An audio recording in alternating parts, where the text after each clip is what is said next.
Hello बच्चों, the Bihar teacher history maker मेरा mobile मेरी शिक्षा में आपका स्वागत है। आज मैं लेकर आई हूँ इकाई 3 गाँव में सूचना प्रौद्योगिकी उद्योग। तो हम लोग क्या देखेंगे आज? सूचना प्रौद्योगिकी उद्योग। कल भी हमने इसी विषय पर कुछ चर्चा की है और आज भी यही विषय हम लोग पढ़ने जा रहे हैं। आज खासकर भारत में स्थित सूचना प्रौद्योगिकी उद्योग के विषय में हम जानेंगे। तो चलिए आगे हम लोग देखते हैं कि क्या है इसमें खास।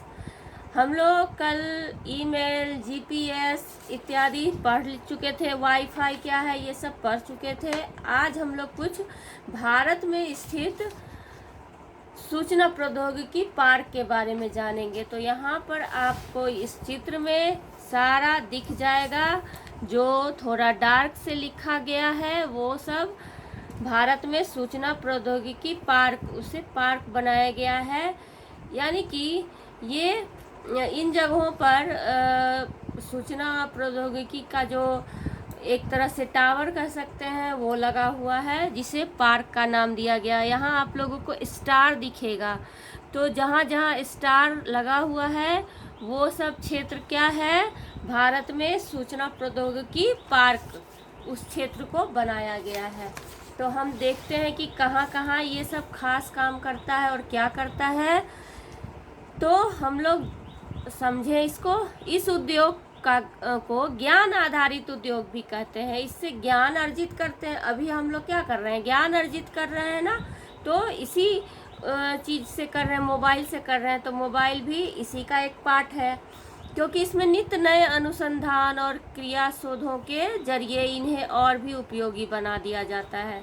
इस तरह की गतिविधि का केंद्र कहाँ है? यहाँ पर खास दिया हुआ है बेंगलोर, मुंबई, दिल्ली, हैदराबाद, पुणे, चेन्नई, कोलकाता, कानपुर, लखनऊ, बेलापुर, गुड़गांव, कोच्चि आदि शहरों में खास है। और सूचना प्रौद्योगिकी का आधार सॉफ्टवेयर है। हम लोग जानते हैं सॉफ्टवेयर और हार्डवेयर दो प्रकार के होते हैं।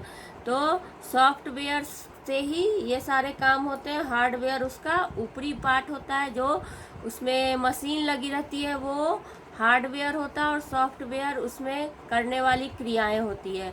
तो ऐसे 20 सॉफ्टवेयर प्रौद्योगिकी पार्क भी विभिन्न शहर में है। सॉफ्टवेयर का विकास करने वाले विशेषज्ञों का दल यहाँ 24 घंटे अलग अलग शिफ्ट में काम करते हैं। 24 घंटे वो लोग इसमें लगे रहते हैं, तभी तो आज इतना टेक्नोलॉजी इतना ज़्यादा डेवलप कर पाया है। पटना के गांधी मैदान स्थित बिस्कोमान भवन और रांची के सामलोंग में ऐसे सॉफ्टवेयर पार्क हैं। पटना में भी है ऐसा। पुणे पहला वाईफाई शहर है। पुणे वाईफाई शहर है। वहाँ पे आप कहीं भी जाइएगा तो नेट यूज कर सकते हैं आसानी से, क्योंकि पूरा शहर वाईफाई है।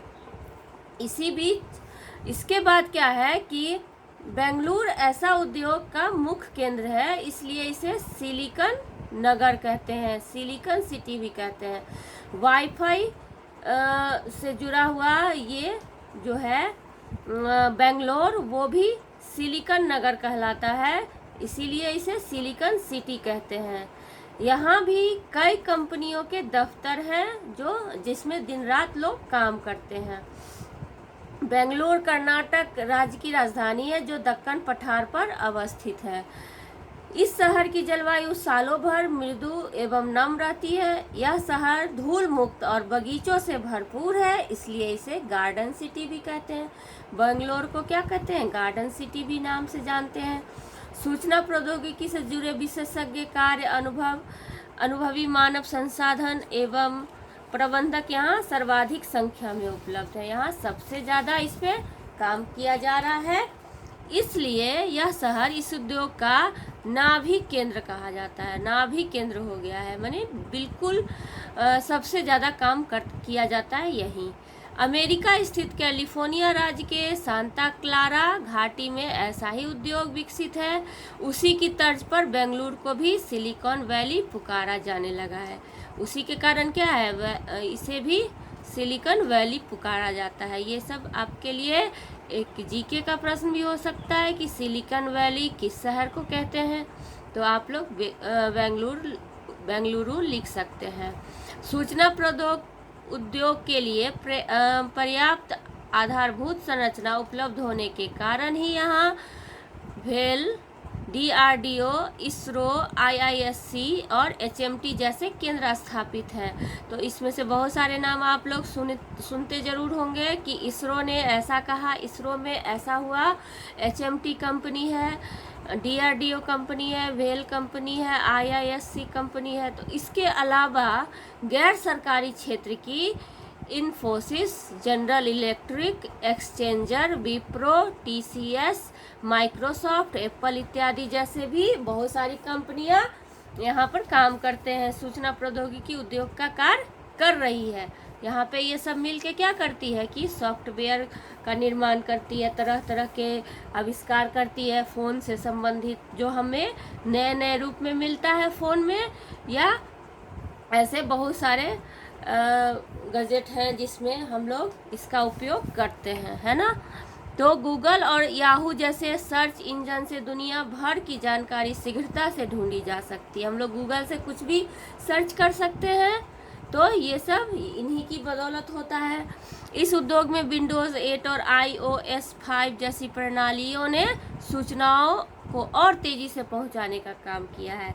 अब तो छोटे छोटे शहरों में, सिनेमा घरों में भी सैटेलाइट के माध्यम से डिजिटल फिल्में दिखाई जाती है। आप लोग को भी कभी कभी विद्यालय में डिजिटल फिल्में दिखाई जाती होगी। वेबसाइटों की मदद से रिजल्ट, आवेदन, अन्य जानकारी घर बैठे या साइबर कैफ़े से प्राप्त की जा सकती है। बहुत आसानी से हम लोग निकाल लेते हैं ना अपना रिजल्ट, या बैंक का कोई काम है तो वो भी आसानी से हो जाता है। टीवी पर दिखाए जाने वाले विभिन्न चैनल इन्हीं प्रौद्योगिकी से संभव हो पाए हैं। टीवी पर भी जो भी दिखाए जाते हैं चैनल, इसी प्रौद्योगिकी से संभव होता है।